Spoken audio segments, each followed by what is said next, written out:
आज का हमारा टॉपिक है राज्य के नीति निर्देशक तत्व। बहुत ही महत्वपूर्ण टॉपिक है। चाहे आप किसी भी एग्ज़ाम की तैयारी कर रहे हों, राज्य के नीति निर्देशक तत्व से एक ना एक प्रश्न ज़रूर पूछा जाता है। तो वीडियो को शुरू करने से पहले मैं आपको बता देता हूं कि आज हम इस टॉपिक को कैसे कवर करेंगे। पहले मैं आपको इसका मतलब समझाऊंगा, उसके बाद मैं आपको ये बताऊंगा कि इसे आखिर संविधान में शामिल कैसे किया गया। उसके बाद हम मौलिक अधिकार और नीति निर्देशक तत्व इसके बीच अंतर को पढ़ेंगे और उसके बाद जितने भी महत्वपूर्ण अनुच्छेद हैं राज्य के नीति निर्देशक तत्व से संबंधित, उन्हें हम डिटेल में कवर करेंगे। पहले मैं आपको डिटेल में अनुच्छेद के बारे में बताऊंगा और लास्ट में जब हम सभी अनुच्छेद को पढ़ लेंगे तो एक ही स्लाइड में सबकी हम क्विक रिवीजन करेंगे। यानी कि जितने भी अनुच्छेद मैंने आपको बताए उसे एक ही स्लाइड में कैसे याद रखना है वो मैं आपको बताऊंगा। एक बार हम क्विक रिवीजन कर लेंगे और उसके बाद जब हम पूरी थ्योरी कंप्लीट कर लेंगे तो प्रीवियस ईयर क्वेश्चन करेंगे।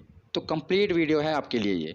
एक ही वीडियो में आपको इस टॉपिक से पूरा पढ़ भी लेंगे, उसके बाद रिवीजन कर लेंगे और उसके बाद जो भी प्रीवियस ईयर क्वेश्चन आए हैं उन्हें कवर करेंगे। इसके बाद आपको कोई और वीडियो देखने की ज़रूरत नहीं पड़ेगी। तो चलिए बिना देरी किए हुए वीडियो को शुरू करते हैं। तो चलिए वीडियो की शुरुआत करते हैं और हम राज्य के नीति निर्देशक तत्व, जिसे इंग्लिश में directive principles of state policy कहते हैं और शॉर्ट में DPSP कहा जाता है। तो इसका अर्थ क्या है? तो अगर आप इसे ध्यान से पढ़ेंगे, राज्य के नीति निर्देशक तत्व यानी कि राज्य नीति बनाते समय इन निर्देशों को ध्यान में रखेंगे। कौन कौन से निर्देश हैं वो आगे हम अनुच्छेद में पढ़ेंगे। तो आपको ये पता होना चाहिए कि जो ये DPSP है ये संविधान के किस भाग में है। तो इसे संविधान के भाग 4 में और अनुच्छेद 36 से लेकर 51 के बीच रखा गया है। याद रखिएगा, कौन से भाग में? भाग 4 और अनुच्छेद 36 से लेकर 51। और इसे आयरलैंड के संविधान से लिया गया है। तो ये एग्ज़ाम में पूछा जाता है, बहुत बार पूछा गया है कि राज्य के नीति निर्देशक तत्व को किस देश के संविधान से लिया गया है। तो ये आयरलैंड के संविधान से इसे लिया गया है। याद रखिएगा। आगे हम देखते हैं कि इसका मुख्य उद्देश्य क्या है, इसे आखिर संविधान में शामिल क्यों किया गया। तो इसका मुख्य उद्देश्य है लोक कल्याणकारी राज्य की स्थापना करना। तो जो संविधान सभा थी, संविधान सभा के जो सदस्य थे वो भारत को कल्याणकारी राज्य बनाना चाहते थे जिससे लोगों का कल्याण किया जा सके। इसीलिए लोक कल्याणकारी राज्य की स्थापना करना इसका मुख्य उद्देश्य है। और दूसरा मुख्य उद्देश्य है कि राज्य में सामाजिक और आर्थिक लोकतंत्र की स्थापना की जा सके। दो तरह के लोकतंत्र हैं, याद रखिएगा, सामाजिक और आर्थिक लोकतंत्र। अब हम आगे देखते हैं कि आखिर किस तरह राज्य के नीति निर्देशक तत्व को संविधान में शामिल किया गया। तो अब हम ये देखते हैं कि आखिर DPSP को संविधान में शामिल कैसे किया गया। तो संविधान सभा के सलाहकार BN राव, इनका कहना था कि संविधान में 2 तरह के मौलिक अधिकार होने चाहिए। एक ऐसा मौलिक अधिकार हो जिसे हम भारत के नागरिकों को संविधान लागू होने के तुरंत बाद दे सकें और दूसरा ऐसा मौलिक अधिकार हो जो कुछ समय बाद जब भारत के पास पर्याप्त संसाधन हो जाएं तब दिए जाएं। तो 2 तरह के मौलिक अधिकार होने चाहिए BN राव जी के अनुसार। एक तो जब संविधान लागू हो जाए तब नागरिकों को दे दिए जाएं और दूसरे मौलिक अधिकार बाद में तब दिए जाएं जब भारत के पास पर्याप्त संसाधन हो जाएं। तो फिर संविधान सभा में इस बात पर बहुत चर्चा हुई और बहस हुई और बाद में ये परिणाम निकाला गया कि जो ये अधिकार हैं इन्हें हम 2 भागों में बांट देते हैं। एक को रख दिया गया भाग 3 में जिसे हम मौलिक अधिकार कहते हैं। तो मौलिक अधिकार पर मैंने डिटेल में वीडियो बनाई हुई है। मैंने एग्जाम्पल के साथ आपको समझाया है। अगर आपने मौलिक अधिकार वाली वीडियो नहीं देखी तो ज़रूर देख लेना। तो मौलिक अधिकार अनुच्छेद 12 से लेकर 35 तक है। इसमें क्या है कि हमें जो अधिकार दिए गए हैं ये अधिकार हमसे कोई भी नहीं छीन सकता। अगर हमारे अधिकारों का हनन होता है तो हम डायरेक्ट सुप्रीम कोर्ट जा सकते हैं, इसमें इतनी पावर है। मौलिक अधिकार में, और भाग 4 में राज्य के नीति निर्देशक तत्व हैं। इसमें जो अधिकार हैं वो आपको तभी दिए जाएंगे जब सरकार के पास पर्याप्त संसाधन हो जाए। मतलब कि राज्यों के ऊपर है, वो चाहे तो आपको अधिकार दे, चाहे तो ना दे। आप इसके खिलाफ न्यायालय में नहीं जा सकते, ये महत्वपूर्ण है। जब आपके मौलिक अधिकारों का यानी कि जो भाग 3 में अधिकार हैं, इनमें से किसी भी अधिकार का हनन होता है तो आप न्यायालय में जा सकते हैं। पर जो भाग 4 में है यानी कि राज्य के नीति निर्देशक तत्व में जो भी अधिकार हैं ये राज्यों के ऊपर हैं। वो चाहें तो आपको दें जब उनके पास पर्याप्त संसाधन हो, चाहे तो ना दें। जैसे कि बुढ़ापा पेंशन हो गया, लोगों के लिए रोजगार हो गया, ये राज्यों के ऊपर है। मान लीजिए किसी राज्य में बुढ़ापा पेंशन मिल रही है और किसी राज्य में बुढ़ापा पेंशन नहीं मिल रही, तो वो न्यायालय के पास नहीं जा सकते। क्यों? क्योंकि ये राज्य के नीति निर्देशक तत्वों में आते हैं। पर जो मौलिक अधिकार में आते हैं उनका हनन होता है तो आप न्यायालय में जा सकते हैं। आपको बेसिक अंतर पता होना चाहिए। तो अब हम मौलिक अधिकार और नीति निर्देशक तत्व, इनके बीच अंतर क्या है वो पढ़ लेते हैं ताकि हमें और क्लियर हो जाए। तो देखते हैं कि मौलिक अधिकार, तो मौलिक अधिकार इसे यूएसए के संविधान से लिया गया है।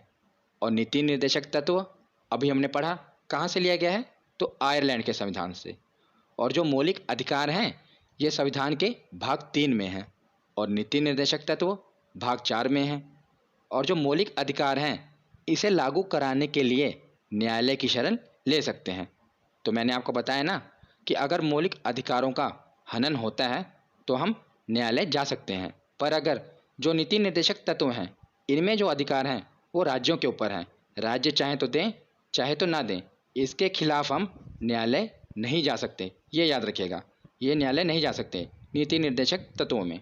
उसके बाद देखते हैं कि जो मौलिक अधिकार हैं ये नागरिकों को स्वतः ही प्राप्त हो जाता है। मतलब कि अगर आप भारत के नागरिक हैं तो आपके पास जो सबके पास मौलिक अधिकार हैं वो आपके पास भी हैं। पर जो नीति निर्देशक तत्व हैं ये राज्य सरकार के द्वारा लागू करने के बाद ही नागरिक को प्राप्त होंगे। मतलब कि ये राज्य सरकारों के ऊपर है। अगर मान लीजिए केरल की सरकार बुढ़ापा पेंशन देती है तो केरल में ही मिलेगा, उत्तर प्रदेश में नहीं मिलेगा। मतलब कि ये राज्यों के ऊपर है कि वो अपने नागरिकों को ये अधिकार दें या ना दें। अगर वो नहीं देते तो आप न्यायालय भी नहीं जा सकते। अगर मौलिक अधिकारों का हनन होता है तो आप न्यायालय जा सकते हैं। ये बेसिक अंतर आपको पता होना चाहिए। तो आगे देखते हैं, जो मौलिक अधिकार हैं ये व्यक्ति के अधिकार के लिए है, मतलब कि व्यक्ति को अधिकार दिया जाएगा। पर जो नीति निर्देशक तत्व हैं ये समाज की भलाई के लिए है। अभी हमने पढ़ा ना कि जो नीति निर्देशक तत्व हैं इसका मुख्य उद्देश्य क्या है, तो लोक कल्याणकारी राज्य की स्थापना करना, मतलब कि समाज की भलाई करना। तो हमने अंतर समझ लिया। अब हम राज्य के नीति निर्देशक तत्व के जितने भी महत्वपूर्ण अनुच्छेद हैं उन्हें पढ़ते हैं। बस आप ध्यान से सुनिएगा, लास्ट में हम रिवीजन कर लेंगे। तो पहले है अनुच्छेद 36। तो इसमें क्या बताया गया है, तो राज्य की परिभाषा बताई गई है। याद रखिएगा, इसमें राज्य की परिभाषा बताई गई है। अक्सर हम ये गलती कर देते हैं कि इसमें राज्य के नीति निर्देशक तत्व की परिभाषा बताई गई होगी। नहीं, इसमें राज्य की परिभाषा बताई गई है। तो राज्य क्या है? राज्य का मतलब यूपी, बिहार या पंजाब नहीं है। पॉलिटी में राज्य का मतलब अलग होता है। अगर मैं आपको आसान शब्दों में बताऊं तो राज्य का मतलब वो संस्था होती है जो अपने पैसों के लिए आत्मनिर्भर हो और अपने नियम कानून खुद बनाती हो और उसका एक क्षेत्र हो। जैसे केंद्र सरकार, राज्य सरकार, नगर पालिका, पंचायत, ये सब राज्य के ही अंतर्गत आती हैं। अगर मैं आपको एग्जैक्ट डेफिनेशन बताऊं तो इसमें लिखा गया है कि राज्य के अंतर्गत भारत की सरकार और संसद तथा राज्यों में से प्रत्येक राज्य की सरकार और विधानमंडल तथा भारत के राज्य क्षेत्र के भीतर या भारत सरकार के नियंत्रण के अधीन सभी स्थानीय और अन्य प्राधिकारी हैं। तो ये तो है इसकी डेफिनेशन। आपको ये सब नहीं याद रखना, बस आपको ये पता होना चाहिए कि अनुच्छेद 36 में क्या है, तो राज्य की परिभाषा है। तो अगला अनुच्छेद है अनुच्छेद 37। तो इसमें क्या कहा गया है कि यह न्यायालय में परिवर्तनीय नहीं है और वाद योग्य नहीं है। तो मैंने आपको शुरू में ही बता दिया था कि अगर हमें जो ये राज्य के नीति निर्देशक तत्व हैं अधिकार नहीं मिलते तो हम न्यायालय में नहीं जा सकते। यही इसमें बताया गया है कि हम न्यायालय नहीं जा सकते, यह वाद योग्य नहीं है।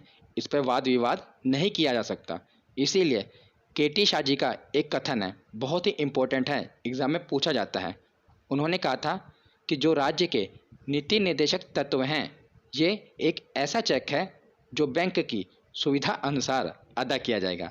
याद रखिएगा, ये एक ऐसा चेक है जो बैंक की सुविधा अनुसार अदा किया जाएगा। मतलब कि वो कहना चाहते थे कि जो राज्य हैं इनके ऊपर ये है कि वो चाहे तो दें, चाहे तो आपको अधिकार ना दें। तो अगला अनुच्छेद है अनुच्छेद 38। इसमें क्या कहा गया है कि राज्य ऐसी सामाजिक व्यवस्था बनाएगा जिससे नागरिकों को सामाजिक, आर्थिक और राजनीतिक न्याय मिलेगा। तो ये तीनों शब्द याद रखिएगा, ये एग्जाम में पूछा जाता है कि इसमें निम्नलिखित में से किस न्याय की बात नहीं की गई। तो आपको तीन न्याय पता होने चाहिए, तभी तो पता होगा ना कि किसकी बात नहीं की गई। तो तीन प्रकार के न्याय हैं, सामाजिक न्याय, आर्थिक न्याय और राजनीतिक न्याय। तो सामाजिक न्याय में क्या है कि राज्य धर्म, जाति और लिंग के आधार पर समाज के किसी भी व्यक्ति से भेदभाव नहीं करेगा, यानी कि सोशल जस्टिस की बात की गई है इसमें। और उसके बाद है आर्थिक न्याय। तो आर्थिक न्याय में क्या है कि राज्य सरकार ऐसी पॉलिसी बनाए कि जो आर्थिक विषमताएं हैं ये कम हो, मतलब कि अमीर और गरीब के बीच का जो ये खाई है ये कम हो, इसमें आर्थिक न्याय की बात की गई है। और तीसरा है राजनीतिक न्याय। तो राजनीति में भी किसी से भेदभाव नहीं किया जाएगा। अगर आप भारत के नागरिक हैं तो चाहे किसी भी धर्म के हों, भारत में मुखिया से लेकर प्रधानमंत्री तक आप बन सकते हैं और आपको वोट देने का भी अधिकार होगा। तो आपके साथ राजनीतिक तौर पर भी कोई भेदभाव नहीं किया जाएगा, ये इसमें कहा गया है। तो तीन प्रकार के न्याय हो गए, सामाजिक, आर्थिक और राजनीतिक। तो अनुच्छेद 38 में हमने ये पढ़ा कि राज्य सामाजिक, आर्थिक और राजनीतिक न्याय करेंगे, पर वो ये न्याय किस प्रकार करेंगे, कौन कौन से कदम उठाएंगे, ये अनुच्छेद 39 में बताया गया है। तो अनुच्छेद 39 में कहा गया है कि राज्य विशेष रूप से निम्नलिखित नीतियों को सुरक्षित करने की दिशा में कार्य करेंगे। कौन कौन सी नीतियाँ? तो सभी नागरिकों को आजीविका के पर्याप्त साधन का अधिकार है। तो राज्य सभी नागरिकों के लिए रोजगार का अवसर प्रदान करेंगे। उसके आगे है कि भौतिक संसाधनों के स्वामित्व और नियंत्रण को सामान्य जन की भलाई के लिए व्यवस्थित करेंगे। तो सामान्य जनता की भलाई करेंगे। उसके आगे है कि कुछ ही व्यक्तियों के पास धन को संकेंद्रित होने से बचाएंगे, यानी कि राज्य ऐसे कदम उठाएंगे जिससे ऐसा ना हो कि जो राज्य का सारा धन है वो कुछ ही अमीर व्यक्तियों के पास रहे, नहीं, ये सभी के भलाई के लिए काम आए। उसके आगे है कि पुरुषों और महिलाओं दोनों को सामान्य कार्य के लिए समान वेतन मिले। ये बहुत ही इंपॉर्टेंट है, सामान्य कार्य के लिए समान वेतन पुरुषों और महिलाओं को। तो ये किस में है? अनुच्छेद 39 में है, याद रखिएगा। उसके आगे है कि श्रमिकों की शक्ति और स्वास्थ्य की सुरक्षा करना, यह भी राज्य का कर्तव्य होगा। तो अनुच्छेद 39 के बाद देखते हैं अनुच्छेद 39A। इसमें क्या कहा गया है? तो जो भी ये A, B इस प्रकार के अनुच्छेद होते हैं ना, ये मूल संविधान में नहीं थे, इन्हें बाद में संविधान में संशोधन करके जोड़ा जाता है। तो अनुच्छेद 39A में कहा गया है कि समान न्याय और निःशुल्क विधिक सहायता, यानी कि जो समान न्याय तो पता लगेगा आपको, और निःशुल्क विधिक सहायता में क्या है कि राज्य जो भी मतलब कि गरीब हैं उन्हें फ्री में कानूनी सहायता मिले, इस प्रकार के कदम उठाएंगे। तो अगला अनुच्छेद है अनुच्छेद 40। इसमें क्या है? ग्राम पंचायतों का गठन। तो वेरी इंपॉर्टेंट, मैंने इस पर डिटेल में वीडियो बनाई भी हुई है। मैंने उसमें कहानी की तरह आपको समझाया हुआ है कि पंचायती राज क्या है, नगर पालिका क्या है, डिटेल में बताया हुआ है। तो मैंने वहाँ पर आपको बताया था कि पहले जो ग्राम पंचायत है इसे राज्य के नीति निर्देशक तत्व में शामिल किया गया था, यानी कि ये राज्यों के ऊपर था कि वो ग्राम पंचायत का गठन करें या ना करें। पर बाद में संविधान में संशोधन कर दिया गया और दो संशोधन आए। 73वां संविधान संशोधन में पंचायती राज आया, यानी कि ग्रामीण क्षेत्रों में पंचायत का गठन किया गया, और 74वें संविधान संशोधन में शहरी क्षेत्रों में पंचायत का गठन किया गया। तो जब ये संशोधन कर दिया गया तो ये कानून बन गया, अब राज्यों को ग्राम पंचायत का गठन करना ही पड़ेगा। पर जब ये अनुच्छेद 40 में यानी कि राज्य के नीति निर्देशक तत्व में शामिल था, तब तक राज्यों के ऊपर ये जिम्मेदारी नहीं थी, जरूरी नहीं था, वो चाहे तो करें चाहे तो ना करें। पर जब ये कानून बन गया तो राज्यों को ग्राम पंचायत का गठन करना ही पड़ता है। अब आप देखते हैं ना, आपके राज्य में भी ग्राम पंचायत का चुनाव होता है। तो अगला अनुच्छेद है अनुच्छेद 41। इसमें क्या कहा गया है कि कुछ दशाओं में काम, शिक्षा और सरकारी सहायता पाने का अधिकार। तो सरकारी सहायता पाने का अधिकार नागरिकों को होगा, जैसे वृद्धा पेंशन हो गया, विधवा पेंशन, विकलांगता पेंशन। पर ये राज्यों के ऊपर ही है। अगर आपको नहीं मिलेगी तो आप न्यायालय नहीं जा सकते। ये मैंने आपको शुरू में ही बता दिया था। जब राज्यों के पास पर्याप्त संसाधन होंगे तो वो देंगे, नहीं तो नहीं देंगे। तो अगला अनुच्छेद है अनुच्छेद 42। इसमें क्या कहा गया है कि न्याय संगत और मानवोचित दशाओं तथा प्रसूति सहायता का उपबंध। तो इसमें क्या कहा गया है, मैं आपको आसान भाषा में बताता हूँ कि राज्य ऐसी नीतियाँ बनाएगा जो न्याय संगत हो और मानवोचित दशाओं को ध्यान में रखेगा। जैसे आप देखते होंगे कि जो गर्भवती महिलाएं होती हैं उनके द्वारा जो कठोर श्रम है वो नहीं करवाया जाता, क्योंकि वो अभी गर्भवती हैं। तो ये न्याय संगत है, राज्य ऐसी नीतियाँ बनाएगा। अब इसमें ये नहीं होगा कि जो बाकी की महिलाएं हैं वो तो काम करेंगी, पर जो गर्भवती महिलाएं हैं वो कठोर शारीरिक श्रम नहीं करेंगी, पर उन्हें वेतन बराबर का ही दिया जाएगा, क्योंकि ये मानवोचित है। और उसके बाद है प्रसूति सहायता। तो प्रसूति सहायता क्या होती है, जैसे आप देखते होंगे कि मैटरनिटी लीव दी जाती है महिलाओं को। जब वो गर्भवती होती हैं और बच्चे को जन्म देने वाली होती हैं तो कुछ महीने के लिए उनको अवकाश दिया जाता है और उसका वेतन भी नहीं काटा जाता, क्योंकि ये न्याय संगत है। तो राज्य ऐसी नीतियाँ बनाते हैं, आप देखते होंगे कहीं पर 3 महीने की लीव होती है, कहीं पर 6 महीने की। ये राज्यों के ऊपर डिपेंड है। आगे देखते हैं अनुच्छेद 43। तो इसमें क्या कहा गया है कि निर्वाह योग्य मजदूरी और कुटीर उद्योग को बढ़ावा देगा राज्य। मतलब कि जो मजदूर हैं उन्हें अपने निर्वाह करने योग्य मजदूरी मिलनी चाहिए, ऐसी नीतियाँ राज्य बनाएगा। तो 41 में भी आपने देखा सरकारी सहायता के बारे में बताया गया, 42 में न्याय संगत और 43 में कि निर्वाह योग्य मजदूरी मिलनी चाहिए। तो अगला अनुच्छेद है अनुच्छेद 43A। इसमें क्या कहा गया है कि उद्योगों के प्रबंधन में श्रमिकों की भागीदारी सुनिश्चित करने के लिए राज्य कदम उठाएगा। यानी कि जो उद्योगों के मैनेजमेंट में जो काम करने वाले मजदूर हैं उनकी भी भागीदारी हो, वो भी उसमें हिस्सेदार हों, लेबर हिस्सा ले सकें, ऐसा राज्य कानून बनाए, कदम उठाए। तो अगला अनुच्छेद है 43B। तो इसमें क्या कहा गया है कि सहकारी समितियों को बढ़ावा देना। यानी कि राज्य सरकार का ये कदम होना चाहिए कि वो सहकारी समितियों को बढ़ावा दे। मान लीजिए सरकार को नहर बनाना है, तो सरकार के ऊपर जिम्मेदारी होती है कि किस गांव में सप्लाई देना है, कहां पर कैसे क्या क्या करना है। तो यहाँ पर कहा गया है कि सरकार को चाहिए वो सहकारी समितियों को बढ़ावा दे। यानी कि सरकार की ये कोशिश होनी चाहिए कि जो गांव के लोग हैं उन्हीं में से 25-30 आदमियों का एक ग्रुप बना दिया जाए और उन्हें काम सौंप दिया जाए, और जो डिसीज़न है वो सरकार ले। तो इसमें ये कहा गया है। तो अगला अनुच्छेद है अनुच्छेद 44। ये बहुत ही महत्वपूर्ण है, कई बार एग्जाम में पूछा गया है। यही पूछा जाता है कि बताइए समान सिविल संहिता किस अनुच्छेद में है। तो अनुच्छेद 44। इसे मैं आपको अभी ट्रिक से बताऊंगा, पहले से समझ लेते हैं कि अभी तक जो ये समान सिविल संहिता है ये राज्य के नीति निर्देशक में ही है, भारत में ये पूरी तरह से लागू नहीं है।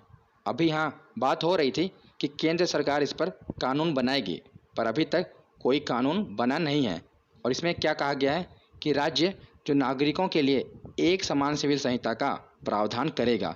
जब देश एक है तो वहाँ का कानून व्यवस्था भी एक होनी चाहिए सभी धर्मों के लिए। जैसे आप देखेंगे विवाह, तलाक, अपराध संबंधित जो कानून हैं, आप देखते होंगे कि जो मुस्लिम समुदाय है उसमें विवाह तलाक संबंधित अलग कानून है, और जो हिंदू समुदाय है उसमें भी विवाह और तलाक संबंधित अलग कानून है। तो समान सिविल संहिता में कहा गया है कि समान सिविल कानून होने चाहिए सभी धर्मों के लिए, पर अभी तक ये लागू नहीं किया गया। इसे याद कैसे रखेंगे, तो देखिए अनुच्छेद 44। तो अगर हम भारत में बात करें तो मुख्यतः 4 धर्म की बात करते हैं ना, हिंदू, मुस्लिम, सिख, ईसाई, 4 धर्म हैं। और इसमें कहा गया है कि सभी के लिए समान कानून हो। तो 4 के समान क्या है, तो 4, ये दोनों सेम है ना। तो सभी धर्मों के लिए समान कानून हो, चारों धर्म है तो चारों के लिए समान कानून हो। तो इससे आप रिलेट कर सकते हैं, आपको ऐसे याद रहेगा। अगला अनुच्छेद है अनुच्छेद 45। इसमें क्या कहा गया है कि बच्चों को 6 वर्ष की आयु पूरी करने तक प्रारंभिक बाल्य अवस्था देखभाल और शिक्षा प्रदान करना ये राज्यों का कर्तव्य होगा। तो बाल्य अवस्था देखभाल मतलब कि उनकी हेल्थ पर ध्यान देना, और शिक्षा प्रदान करना उन्हें एजुकेशन देना। तो अगर मैं आपको मूल संविधान के बारे में बताऊं, तो जो मूल संविधान था, जब संविधान बना था, तो उस समय अनुच्छेद 45 में ये कहा गया था कि 14 वर्ष की आयु तक के बच्चों को निःशुल्क शिक्षा प्रदान की जानी चाहिए। पर बाद में इसमें संशोधन कर दिया गया और जो ये शिक्षा का अधिकार है, इसे मौलिक अधिकार में शामिल कर दिया गया। अब ये हर बच्चे का अधिकार है कि 6 से 14 वर्ष के बच्चों को निःशुल्क शिक्षा हर राज्य प्रोवाइड करता है, आप देखते ही होंगे। पर जब तक ये राज्य के नीति निर्देशक तत्वों में था, तब तक तो ये राज्यों के ऊपर था, वो चाहें तो दें चाहे तो ना दें। पर जब से ये संशोधन हुआ, कौन सा संशोधन, 86वां संविधान संशोधन 2002, तो इसमें जो शिक्षा का अधिकार है, इसे मौलिक अधिकार में शामिल कर दिया गया। अब हर बच्चे का अधिकार है कि उसे निःशुल्क शिक्षा मिलेगी 6 से 14 वर्ष के बच्चे को। तो इसे अनुच्छेद 21A के अंतर्गत संविधान में जोड़ा गया है। याद रखिएगा, संशोधन पूछा जाए तो 86वां संविधान संशोधन, और अनुच्छेद पूछा जाए तो 21 है। तो मैं आपको थोड़ा और क्लैरिफाई कर देता हूँ ताकि आपको ईजिली याद हो जाए। तो देखिए, इसमें क्या कहा गया है संशोधन होने के बाद कि 0 से लेकर 6 वर्ष, यानी कि जन्म से लेकर 6 वर्ष की आयु तक, ये लिखा है ना, बच्चों को 6 वर्ष की आयु तक प्रारंभिक बाल्य अवस्था देखभाल, यानी कि उसकी हेल्थ पर ध्यान दिया जाएगा। ये अभी भी राज्य के नीति निर्देशक तत्वों में है कि उसकी हेल्थ पर ध्यान देना पड़ेगा 6 वर्ष की आयु तक। आप देखते होंगे कि सरकारी अस्पताल में टीके वगैरह लगते हैं ना बच्चों को, और उसके बाद 6 से लेकर 14 वर्ष की आयु तक उन्हें राइट टू एजुकेशन, ये तो मौलिक अधिकार में है कि उन्हें शिक्षा का अधिकार है। तो हर राज्य को उन्हें 6 से लेकर 14 वर्ष की आयु तक के बच्चों को निःशुल्क शिक्षा देनी पड़ेगी। ये उनका मौलिक अधिकार है, कोई भी नहीं छीन सकता। 6 वर्ष तक उनकी हेल्थ पर ध्यान देना पड़ेगा और 6 से लेकर 14 वर्ष तक उन्हें फ्री में एजुकेशन देनी पड़ेगी। तो अगला अनुच्छेद है अनुच्छेद 46। इसमें है कि राज्य समाज के कमज़ोर वर्गों, विशेषकर अनुसूचित जातियों, अनुसूचित जनजातियों और अन्य कमज़ोर वर्गों के शैक्षिक और आर्थिक हितों को बढ़ावा देगा। तो राज्य का ये दायित्व होगा कि जो भी पिछड़े वर्ग हैं, कमज़ोर वर्ग हैं, उनकी शिक्षा पर और उनके आर्थिक विकास पर ध्यान देगा। ये राज्य का कर्तव्य होगा। तो अगला अनुच्छेद है अनुच्छेद 47। इसमें है कि लोगों के जीवन स्तर में सुधार, राज्यों का कर्तव्य होगा कि जो लोगों का जीवन स्तर है, उनका स्टैंडर्ड ऑफ लिविंग है, उसमें सुधार करे। उसके आगे है कि पोषाहार को बढ़ावा, अब देखते हैं ना, मिड डे मील जैसी योजनाएं चलाई जाती हैं। आगे है शराब पर प्रतिबंध, अब ये तो राज्यों के ऊपर है, वो चाहें तो लगाएं चाहे तो ना लगाएं। आप देखते होंगे कई राज्यों ने इस पर प्रतिबंध लगाया हुआ है, जैसे बिहार में शराब पर प्रतिबंध है। उसके आगे है नशीली दवाओं पर प्रतिबंध। तो आप देखते होंगे पहले खांसी की दवाई आती थी कोरेक्स, उस पर सरकार ने बैन लगा दिया ना, अब वो नहीं मिलती मेडिकल पर। तो नशीली दवाओं पर प्रतिबंध, ये भी सरकार का दायित्व होगा।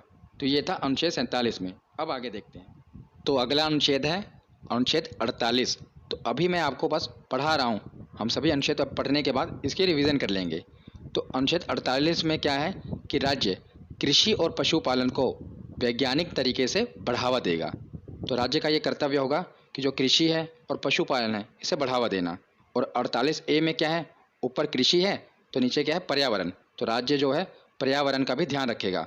और ऊपर क्या है, पशुपालन, यानी कि जो पालतू पशु हैं, अगर उनको बढ़ावा देगा तो उसी के साथ जो पालतू पशु नहीं हैं, जो वन्य जीव हैं, उनकी रक्षा करने का दायित्व भी राज्य सरकार का होगा।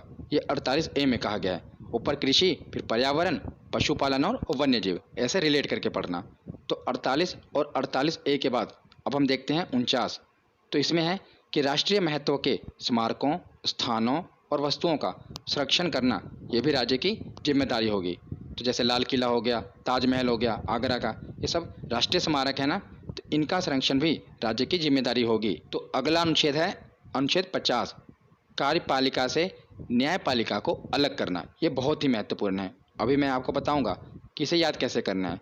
तो आखिर कार्यपालिका को न्यायपालिका से अलग क्यों करना है, ताकि जो कार्यपालिका है ये न्यायपालिका के काम में हस्तक्षेप ना कर पाए।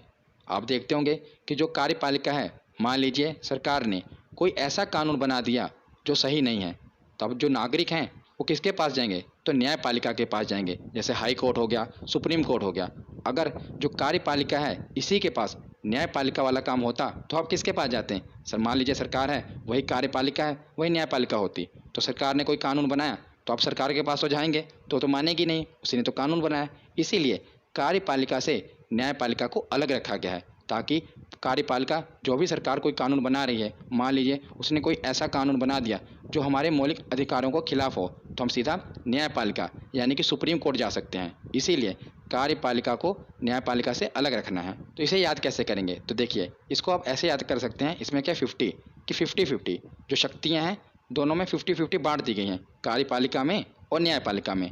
इनमें शक्तियाँ जो हैं वो 50-50 बांट दी गई हैं, इसीलिए आप इसे याद कर सकते हैं। अनुच्छेद 50 में क्या है, कार्यपालिका से न्यायपालिका को अलग करना। तो आखिरी अनुच्छेद है अनुच्छेद 51। इसमें क्या है कि अंतर्राष्ट्रीय शांति और सुरक्षा की अभिवृद्धि हेतु राज्य प्रयास करेगा। तो ऊपर हमने पढ़ लिया कि राज्य के लिए कौन कौन से कदम उठाएगा। अब उसके बाद है कि अंतर्राष्ट्रीय शांति बनाए रखना भी राज्य का काम होगा, कि वो अंतर्राष्ट्रीय शांति बनाए रखे, उसके हेतु प्रयास करे। तो यहाँ पर हमारे सभी अनुच्छेद खत्म होते हैं। अब हम इसकी रिवीजन करते हैं। तो राज्य के नीति निर्देशक तत्व के जितने भी महत्वपूर्ण अनुच्छेद हैं 36 से लेकर 51 तक, ये हमने पढ़ लिए। अब हम देखते हैं कि इन्हें याद कैसे करना है। तो आपको इन्हें ग्रुप में याद करना है, जिस प्रकार मैंने आपको बताए हैं। तो देखिए 36 और 37 इन्हें आपको एक साथ याद करना है। 36 में क्या है, राज्य की परिभाषा, तो पहले परिभाषा ही बताई जाती है। और 37 में क्या है कि अगर आपको ये अधिकार नहीं मिलते तो आप न्यायालय नहीं जा सकते। तो पहले परिभाषा है, उसके बाद है कि आप न्यायालय नहीं जा सकते, और उसके बाद आपको इन्हें ग्रुप में याद करना है 38 से लेकर 39 से। इसमें यह है कि राज्य के नीति निर्देशक तत्व में राज्य करेगा क्या। तो 38 में बताया गया है कि राज्य सामाजिक, आर्थिक और राजनीतिक न्याय करेगा। 39 में बताया गया है कि किस प्रकार करेगा।